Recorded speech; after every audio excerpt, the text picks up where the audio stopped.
اعوذ باللہ من الشیطان الرجیم بسم اللہ الرحمن الرحیم۔ السلام علیکم مائی یوٹیوب فیملی، کیسے ہیں آپ سب؟ امید ہے کہ سب خیریت سے ہوں گے۔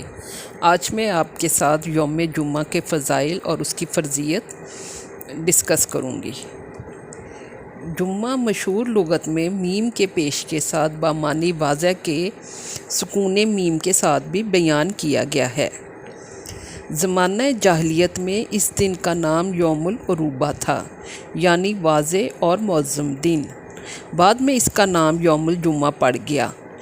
بعض حضرات کا خیال یہ ہے کہ یہ اسلامی نام ہے اور اس نام کی وجہ لوگوں کا نماز کے لیے جمع ہونا ہے۔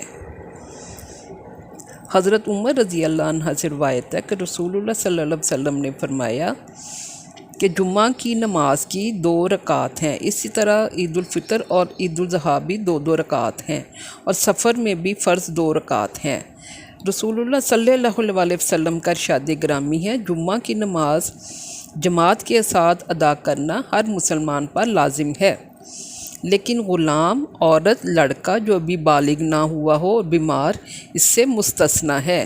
ایک حدیث کے مطابق آپ صلی اللہ علیہ وسلم نے فرمایا، جو آدمی بلا عذر 3 جمعہ غفلت اور لاپرواہی سے چھوڑ دے گا، اللہ تعالیٰ اس کے دل پر مہر لگا دے گا۔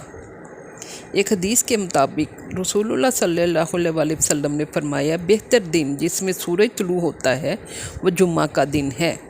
اس دن حضرت آدم علیہ السلام کو پیدا کیا گیا، اسی دن انہیں جنت میں داخل کیا گیا، اسی دن انہیں جنت سے نکالا گیا، اور قیامت بھی جمعہ کے دن قائم ہوگی۔ آپ صلی اللہ علیہ وسلم نے فرمایا، بے شک جمعہ کا دن سید الایام ہے اور بڑا ہے اللہ کے نزدیک، اور یہ عید الاضحیٰ اور عید الفطر سے بھی برتر ہے۔ اس میں 5 باتیں ہیں۔ اللہ تعالیٰ نے حضرت آدم کو اسی دن پیدا کیا، اسی دن زمین پہ اتارا، اسی دن ان کا وصال ہوا، اور اس دن میں ایک مبارک گھڑی ہے، بندہ اس میں جو کچھ اللہ تعالیٰ سے مانگتا ہے اللہ تعالیٰ اسے عطا فرماتے ہیں، بشرطے کہ وہ کوئی غلط بات نہ ہوگی۔ اسی دن قیامت بھی برپا ہوگی۔ آپ صلی اللہ علیہ وسلم کا ارشاد گرامی ہے، ہم دنیا میں سب سے آخر میں آنے والے ہیں اور قیامت کے دن سب سے اول ہوں گے۔ البتہ اہل کتاب کو ہم سے پہلے کتاب دی گئی اور ہمیں ان کے بعد۔ آپ صلی اللہ علیہ وسلم نے جمعہ کا ذکر کیا، فرمایا، جمعہ میں ایک مبارک گھڑی ہوتی ہے، بندہ مسلمان جو بھی اس میں اللہ تعالیٰ سے مانگتا ہے اللہ تعالیٰ اسے عطا فرماتے ہیں، اور وہ گھڑی بہت ہی تھوڑی سی ہوتی ہے۔ آپ صلی اللہ علیہ وسلم کا ارشاد گرامی ہے، جو شخص اچھی طرح وضو کرے، جمعہ کے لیے مسجد آئے، خطبہ سنے، خاموش رکھے، تو اس جمعہ سے دوسرے جمعہ تک کے گناہ بخش دیے جائیں گے، اور 3 دن کے مزید بھی۔ آپ صلی اللہ علیہ وسلم کا ارشاد گرامی ہے، 5 نمازیں، اور ایک جمعہ سے دوسرا جمعہ اور ایک رمضان سے دوسرا رمضان، ان کے درمیان کے گناہوں کا کفارہ ہے، تب تک ہے کہ جب تک بندہ کبیرہ گناہوں سے بچتا رہے۔ ایک حدیث کے مطابق حضرت یزید بن ابی مریم رضی اللہ تعالیٰ عنہ بیان کرتے ہیں کہ میں نماز جمعہ کے لیے جا رہا تھا کہ حضرت عبادہ بن رفاع رضی اللہ عنہ سے ملاقات ہوئی۔ وہ کہنے لگے، خوش ہو جاؤ، تمہارے یہ قدم جو اٹھ رہے ہیں یہ اللہ کی راہ میں اٹھ رہے ہیں۔ اور میں نے ابو اب سے سنا کہ رسول اللہ صلی اللہ علیہ وسلم نے ارشاد فرمایا، جس آدمی کے قدم اللہ تعالیٰ کی راہ میں غبار آلود ہوتے ہیں، اللہ تعالیٰ اس پر جہنم کی آگ حرام کر دیتے ہیں۔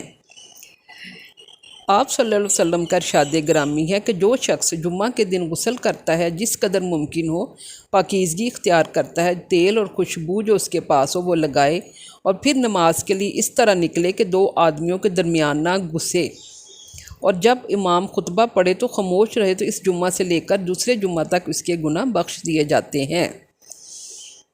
ایک حدیث کے مطابق رسول اللہ صلی اللہ علیہ وسلم نے ارشاد فرمایا، جس آدمی نے جمعہ کے دن غسل کیا اور جلدی تیار ہو گیا، پیدل مسجد کو گیا اور امام کے قریب بیٹھا اور خطبہ بھی سنا اور کوئی غلط حرکت نہ کی، تو اسے ہر ایک قدم پر 1 سال روزے رکھنے اور قیام کرنے کا اجر عطا کیا جائے گا۔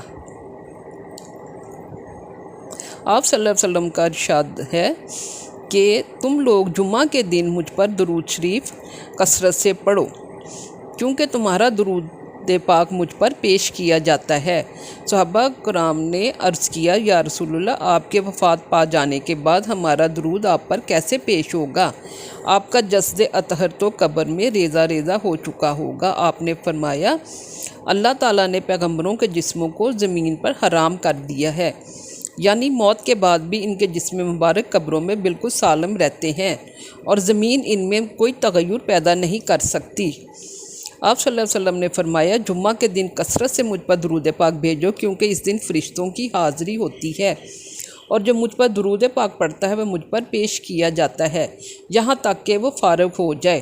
حضرت ابو درداء رضی اللہ عنہ نے عرض کیا، حضور موت کے بعد بھی پیش کیا جائے گا؟ آپ نے فرمایا، اللہ تعالیٰ نے زمین پر حرام قرار دیا ہے کہ وہ نبیوں کے اجسام کو کھا سکے، پس اللہ کا نبی زندہ ہے، اس کو روزی دی جاتی ہے۔ آپ صلی اللہ علیہ وسلم نے فرمایا، بدن کو پاک صاف کرنے کے لیے جمعہ کے دن غسل کرو۔ آپ صلی اللہ علیہ وسلم نے فرمایا ہے، جس آدمی نے جمعہ کے دن غسل کیا، مسواک کی، خوشبو لگائی، اچھے کپڑے زیب تن کیے، پھر مسجد میں آیا، جہاں جگہ ملی کچھ نوافل پڑھے، جب امام آیا تو غور و فکر اور خاموشی سے خطبہ سنا، اس جمعہ اور پہلے جمعہ تک کے اس کے گناہوں میں سے کفارہ بن جائے گا۔ روزمرہ کے کام کاج کے وقت پہنے جانے والے کپڑوں کے علاوہ جمعہ کے دن کے لیے کپڑوں کا ایک خاص جوڑا بنائے جو نماز جمعہ کے لیے پہنے۔ حدیث کے مطابق ام المومنین سیدہ عائشہ صدیقہ رضی اللہ تعالی عنہا سے روایت ہے کہ حضور انور صلی اللہ علیہ وسلم کا ایک خاص جوڑا تھا جو آپ جمعہ کے دن پہنا کرتے تھے۔ جب آپ نماز سے فارغ ہو کر تشریف لاتے تھے تو ہم اسے طے کر کر رکھ دیتے تھے، پھر وہ اگلے جمعہ ہی کو نکلتا تھا۔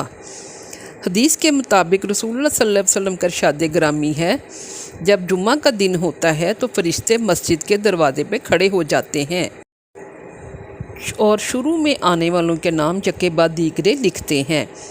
پہلے وقت دوپہر میں آنے والے کی مثال اس شخص کی ہے جو اللہ تعالیٰ کے حضور اونٹ کی قربانی پیش کرتا ہے۔ اس کے بعد دوسرے نمبر پر آنے والے شخص کی مثال اس شخص کی ہے جو گائے کی قربانی پیش کرتا ہے۔ پھر اس کے بعد آنے والے کی مثال مینڈا پیش کرنے والے کی، اس کے بعد مرغی پیش کرنے والے کی اور اس کے بعد انڈا پیش کرنے والے کی۔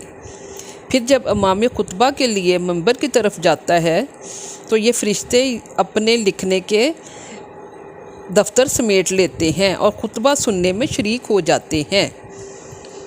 رسول اللہ صلی اللہ علیہ وسلم نے فرمایا، قیامت کے دن اللہ تعالیٰ کے دربار میں لوگ نماز جمعہ کی حاضری کی مناسبت سے بھی بیٹھیں گے۔ نماز جمعہ کے لیے پہلے آنے والے وہاں پہلے ہوں گے، نماز جمعہ کے لیے دوسرے اور تیسرے نمبر پر آنے والے وہاں اسی ترتیب سے بیٹھیں گے، اور چوتھے نمبر پر نماز جمعہ کو آنے والے بہت دور بیٹھیں گے۔ نماز جمعہ کا وقت وہی ہے جو نماز ظہر کا وقت ہے۔ سردیوں میں جلدی اور گرمیوں میں ذرا ٹھنڈا تھوڑا سا ٹائم ہو جائے پھر ادا کرنا چاہیے۔ حدیث کے مطابق حضرت انس رضی اللہ تعالی عنہ بیان کرتے ہیں کہ حضور انور صلی اللہ علیہ وسلم جب زیادہ سردی ہوتی تھی تو نماز جمعہ شروع وقت میں ہی پڑھ لیتے، اور جب موسم زیادہ گرم ہوتا تو ٹھنڈے وقت یعنی گرمی کی شدت کم ہونے پر پڑھتے۔ ایک حدیث کے مطابق رسول اللہ صلی اللہ علیہ وسلم زوال شمس کے فوراً بعد نماز جمعہ عطا فرماتے تھے۔ حدیث کے مطابق حضرت سہل بن سعد رضی اللہ عنہ بیان کرتے ہیں کہ ہم نے رسول اللہ صلی اللہ علیہ وسلم کے عہد مبارک میں نماز جمعہ پڑھ لینے کے بعد دوپہر کا کھانا کھاتے اور قیلولہ نماز جمعہ کے بعد کرتے تھے۔ امید ہے کہ آپ کو یہ ویڈیو پسند آئے گی، اس سے آپ کی اور میری معلومات میں اضافہ ہوگا۔ آپ میری ویڈیو کو لائک کریں، سبسکرائب کریں اور شیئر کریں۔ انشاءاللہ پھر کسی نئی ویڈیو کے ساتھ آپ سے ملوں گی۔ تب تک کے لیے اللہ تعالی ہم سب کا حامی و ناصر ہو۔ اللہ حافظ۔